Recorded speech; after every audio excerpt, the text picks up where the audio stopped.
আকাশবাণী কলকাতা, স্থানীয় সংবাদ পড়ছি সুদীপ বসু। প্রথমে বিশেষ বিশেষ খবর।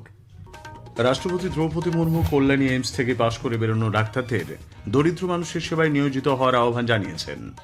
আজ কল্যাণী এইমসের প্রথম সমাবর্তনে যোগ দেন তিনি। নির্বাচন কমিশনের মতো সাংবিধানিক সংস্থার বিরুদ্ধে মন্তব্যের জন্য মুখ্যমন্ত্রী মমতা ব্যানার্জিকে রাজনীতি থেকে নিষিদ্ধ করার দাবি জানিয়েছেন কেন্দ্রীয় প্রতিমন্ত্রী সুকান্ত মজুমদার। উত্তর দিনাজপুরের রায়গঞ্জ থেকে বিহারের কাটিহার জেলার বারসুই জংশন পর্যন্ত সড়ক পথ তৈরিতে কেন্দ্রীয় সরকার উদ্যোগী হয়েছে। পাহাড়ে প্রবল বর্ষণের কারণে কালিম্পংয়ে 10 নম্বর জাতীয় সড়কের একাধিক জায়গায় ধস নামার খবর মিলেছে। ঘূর্ণাবর্ত মৌসুমী অক্ষরেখার প্রভাবে রাজ্যের জেলাগুলিতে আগামী কয়েকদিন বিক্ষিপ্তভাবে মাঝারি থেকে ভারী বর্ষণের পূর্বাভাস। ডুরান্ড কাপ ফুটবলে আগামীকাল মোহনবাগান মোহামেডান স্পোর্টিং এর মুখোমুখি হবে। আসছে বিস্তারিত সংবাদে। রাষ্ট্রপতি দ্রৌপদী মুর্মু আজ নদিয়ার কল্যাণীতে অখিল ভারতীয় আয়ুর্বিজ্ঞান সংস্থান এইমসের প্রথম সমাবর্তনে যোগ দিয়েছেন। দীক্ষান্ত ভাষণে রাষ্ট্রপতি বলেন, এই প্রতিষ্ঠান থেকে পাশ করে বেরোনো ডাক্তারদের দরিদ্র মানুষের সেবায় নিয়োজিত হতে হবে। নদিয়া জেলা চৈতন্য মহাপ্রভু, নীলদর্পণের লেখক দীনবন্ধু মিত্র, বিপ্লবী বাঘাযতীন এবং প্রাক্তন মুখ্যমন্ত্রী ডক্টর বিধানচন্দ্র রায়ের মতো মহান ব্যক্তিত্বদের পূর্ণভূমি বলে উল্লেখ করে শ্রীমতী মুর্মু বলেন, কল্যাণী এইমসকেও সেই ধারা বয়ে নিয়ে যেতে হবে। টিকাকরণের দিক থেকে ভারত উল্লেখযোগ্য অগ্রগতি করেছে বলেও রাষ্ট্রপতি এদিন মন্তব্য করেছেন। टीकाकरण के क्षेत्र में पिछले कुछ वर्षों में असाधारण प्रगति हुई है। अनेक बीमारियों पर काबू पाया गया है।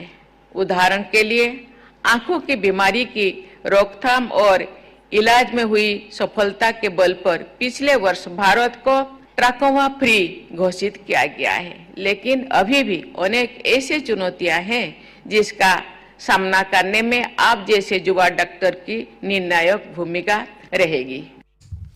রাষ্ট্রপতির কল্যাণী সফর নিয়ে আমাদের জেলা সংবাদদাতার একটি প্রতিবেদন। নদিয়ার Kalyani all India institute of medical সায়েন্সেসে অনুষ্ঠিত হয় প্রথম সমাবর্তন অনুষ্ঠান। প্রধান অতিথি হিসেবে উপস্থিত ছিলেন রাষ্ট্রপতি দ্রৌপদী মুর্মু। সমাবর্তনে দীক্ষান্ত ভাষণে এইমস কল্যাণীকে জাতীয় গর্বের স্থান বলে উল্লেখ করে বলেন, শিক্ষার্থীদের দরিদ্র মানুষজনের স্বাস্থ্য পরিষেবায় নিয়োজিত হতে হবে। এদিন রাষ্ট্রপতি এমবিবিএস এ প্রথম, দ্বিতীয় ও তৃতীয় স্থানাধিকারীদের মেডেল তুলে দেন। রাজ্যপাল সিভি আনন্দ বোস স্বাস্থ্য পরিষেবা নিয়ে সন্তোষ প্রকাশ করেন। সভায় স্বাস্থ্য প্রতিমন্ত্রী প্রতাপ রাও যাদব স্বাস্থ্য ক্ষেত্রে অগ্রগতির কথা তুলে ধরে কেন্দ্রীয় সরকারের ভূয়সী প্রশংসা করেন।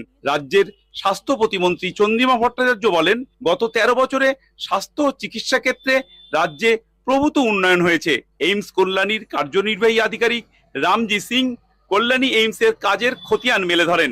অনুষ্ঠানে অন্যান্যদের মধ্যে উপস্থিত ছিলেন জাহাজ প্রতিমন্ত্রী শান্তনু ঠাকুর সহ বিশিষ্ট জনেরা। অনুপম মদক, আকাশবাণী সংবাদ, কল্যাণী, এইমস, নদিয়া। কল্যাণী থেকে রাষ্ট্রপতি দক্ষিণেশ্বরে ভবতারিণী মায়ের মন্দিরে পুজো দিতে যান। তিনি রামকৃষ্ণ পরমহংসদেবের ঘর দর্শনের পাশাপাশি লোকমাতা রানী রাসমণি, সারদা দেবী এবং স্বামী বিবেকানন্দের প্রতিও শ্রদ্ধা নিবেদন করেছেন। আজ রাজভবনে রাত্রিবাসের পর আগামীকাল বিশিষ্ট ব্যক্তিদের সঙ্গে সাক্ষাতের কর্মসূচি রয়েছে রাষ্ট্রপতির। এরপর তিনি ঝাড়খণ্ডের দেওঘরের উদ্দেশ্যে রওনা দেবেন। নির্বাচন কমিশনের বিরুদ্ধে মন্তব্যের জন্য মুখ্যমন্ত্রীকে রাজনীতি থেকে নিষিদ্ধ করা উচিত বলে কেন্দ্রীয় প্রতিমন্ত্রী সুকান্ত মজুমদার দাবি করেছেন। দিল্লিতে আজ সাংবাদিকদের প্রশ্নের উত্তরে সুকান্তবাবু বলেন, সংবিধানের শপথ নিয়ে একজন মুখ্যমন্ত্রী দেশের একটি সাংবিধানিক সংস্থা সম্পর্কে এই ধরনের মন্তব্য করতে পারেন না। একটি সাংবিধানিক সংস্থার উপরে একজন মুখ্যমন্ত্রী যিনি সংবিধানের শপথ নিয়ে বসে আছেন, তার এই ধরনের স্টেটমেন্ট করা যায় কিনা সব থেকে বড় ভাবনা চিন্তার বিষয় হচ্ছে। এসআইআর যে নির্বাচন কমিশন তারা ঠিক করেছেন, তারা করবে। কড়া পদক্ষেপ নির্বাচন কমিশনের তরফ থেকে তৃণমূল কংগ্রেসের বিরুদ্ধে হওয়া প্রয়োজন এবং মমতা বন্দ্যোপাধ্যায়ের বিরুদ্ধে হওয়া প্রয়োজন। মমতা বন্দ্যোপাধ্যায়কে রাজনীতি থেকে ডিবার করা উচিত, সাংবিধানিক সংস্থার উপরে এই ধরনের মন্তব্য করা। দিল্লি থেকে প্রশিক্ষণ নেওয়া 1000 বিএলওকে সরিয়ে দিতে রাজ্য সরকার চক্রান্ত করছে বলে বিধানসভার বিরোধী দল নেতা শুভেন্দু অধিকারী মন্তব্য করেছেন। এ বিষয়ে তদন্তের জন্য তিনি নির্বাচন কমিশনকে আর্জি জানান। এদিকে রাজ্যের প্রাথমিক, মাধ্যমিক, উচ্চ মাধ্যমিক শিক্ষক ও শিক্ষাকর্মীদের বুথ লেভেল অফিসার বা বিএলও হিসেবে নিয়োগের প্রতিবাদে আজ শিক্ষক ও শিক্ষাকর্মীরা রাজ্যের মুখ্য নির্বাচনী আধিকারিকের কাছে ডেপুটেশন জমা দিতে যান। বিএলও ডিউটি প্রতিরোধ মঞ্চের ব্যানারে তারা বিক্ষোভ দেখিয়েছেন। প্রতিনিধি দলে উপস্থিত ছিলেন মাধ্যমিক শিক্ষা ও শিক্ষক কর্মী সমিতির সাধারণ সম্পাদক নীলকান্ত ঘোষ, শিক্ষক অনিমেষ হালদার প্রমুখ। চিঠিতে তারা বিএলও ডিউটি থেকে অব্যাহতি দেওয়ার দাবি জানান। নীলকান্তবাবু বলেন, শিক্ষা বহির্ভূত অর্থাৎ নির্বাচন সংক্রান্ত কাজে অনিচ্ছুকদেরকেও বিএলও ডিউটি দেওয়া হচ্ছে। ভোটার কার্ড তৈরি হওয়ার মাত্র 15 দিনের মধ্যেই যাতে তা সংশ্লিষ্ট ভোটারের কাছে পৌঁছে যায় সেজন্য উদ্যোগী হয়েছে নির্বাচন কমিশন। কমিশন সূত্রে জানা গেছে, এতদিন পর্যন্ত ভোটার কার্ড তৈরি হওয়ার পর তা প্রথমে রাজ্যের মুখ্য নির্বাচনী আধিকারিকের দপ্তরে যেত, সেখান থেকে তা পাঠানো হতো জেলা স্তরে, তারপর স্থানীয় পোস্ট অফিস মারফত ভোটারের ঠিকানায় যেত ভোটার কার্ড। এই দীর্ঘমেয়াদী প্রক্রিয়ায় যেমন সময় লাগতো অনেক বেশি, তেমনই বিতরণের ক্ষেত্রেও সমস্যা দেখা দিত। বহু ক্ষেত্রে কার্ড ভুল ঠিকানায় পৌঁছানো বা হারিয়ে যাওয়ারও অভিযোগ উঠত। রাজ্যের মুখ্য নির্বাচনী আধিকারিকের দপ্তরে আজ এই সংক্রান্ত এক গুরুত্বপূর্ণ বৈঠক হয়েছে। এর ফলে ভোটার কার্ড প্রস্তুত হওয়ার 15 দিনের মধ্যে তা আবেদনকারীদের হাতে পৌঁছে যাবে বলে আশাবাদী কমিশন। ভিন রাজ্যে বাংলাভাষীদের হেনস্থার অভিযোগ তুলে তৃণমূল কংগ্রেসের পক্ষ থেকে আজ এক সাংবাদিক সম্মেলন করা হয়েছে। মালদার চাঁচলে যে পরিবারটি দিল্লিতে অত্যাচারিত বলে রাজ্যের শাসক দল অভিযোগ করেছে, তাদের সদস্যদের এই সাংবাদিক বৈঠকে হাজির করা হয়। উপস্থিত ছিলেন পুর নগরোন্নয়ন মন্ত্রী ফিরহাদ হাকিম। পরিবারের সদস্য সাজিনুর পারভিন জানিয়েছেন, নির্যাতনের জেরে তারা কোনো রকমে দিল্লি থেকে পালিয়ে এসেছেন। এ ব্যাপারে তারা কলকাতা পুলিশের দ্বারস্থ হবেন বলেও জানা গেছে। উল্লেখ্য, দিল্লি পুলিশ আগেই নির্যাতনের অভিযোগকে সম্পূর্ণ ভিত্তিহীন এবং মন গড়া বলে খারিজ করে দিয়েছে। মুখ্যমন্ত্রী মমতা ব্যানার্জি দিল্লিতে মালদার ওই পরিযায়ী পরিবারের একটি শিশু এবং তার মাকে পুলিশ নিষ্ঠুরভাবে মেরেছে বলে যে অভিযোগ করেছিলেন, সেটিও সম্পূর্ণ ভিত্তিহীন বলে দাবি দিল্লি পুলিশের। পূর্ব দিল্লির ডিসিপি অভিষেক ধানিয়া এক বার্তায় জানান, পূর্ণাঙ্গ তদন্তের পর দেখা গেছে দিল্লি পুলিশের ভাবমূর্তি কালিমালিপ্ত করার জন্যই একটি ভিডিও তৈরি করে তা ছড়ানো হয়েছে। মমতা ব্যানার্জি সরকার বাংলাদেশীয় রোহিঙ্গাদের রক্ষা করার চেষ্টা করছে বলে বিরোধী দলনেতা শুভেন্দু অধিকারী মন্তব্য করেছেন। প্রত্যেকটা কেস ফলস। মমতা ব্যানার্জি গোটা যারা পশ্চিমবঙ্গের বাইরে থাকেন তাদের মধ্যে একটা প্যানিক করে দিয়েছেন। উল্টো দিকে লক্ষ লক্ষ বাঙালি তারা বলছেন মমতা ব্যানার্জি আমাদের ক্ষতি করছেন। একাধিক বাংলাদেশি পাসপোর্ট, এদেশের আধার এবং বিভিন্ন ঠিকানার রেশন কার্ড সহ কলকাতার গলফ গ্রিন থেকে এক বাংলাদেশি যুবতীকে গ্রেপ্তার করেছে পুলিশ। ধৃত শান্তা পাল বিক্রমগড় এলাকায় একটি বাড়ি ভাড়া নিয়ে থাকত বলে জানা গেছে। আগামীকাল তাকে আদালতে তোলা হবে। স্থানীয় সংবাদ শুনছেন আকাশবাণী কলকাতা কেন্দ্র থেকে। আমাদের সংবাদ শোনা যাচ্ছে ইউটিউব চ্যানেল আকাশবাণী সংবাদ বাংলা, ফেসবুক ও ইনস্টাগ্রাম আকাশবাণী সংবাদ কলকাতা এবং এক্স হ্যান্ডেল AIR নিউজ কলকাতাতে। উত্তর দিনাজপুরের রায়গঞ্জ থেকে বিহারের কাটিহার জেলার বারসই জংশন পর্যন্ত সড়কপথ তৈরিতে কেন্দ্রীয় সরকার উদ্যোগী হয়েছে।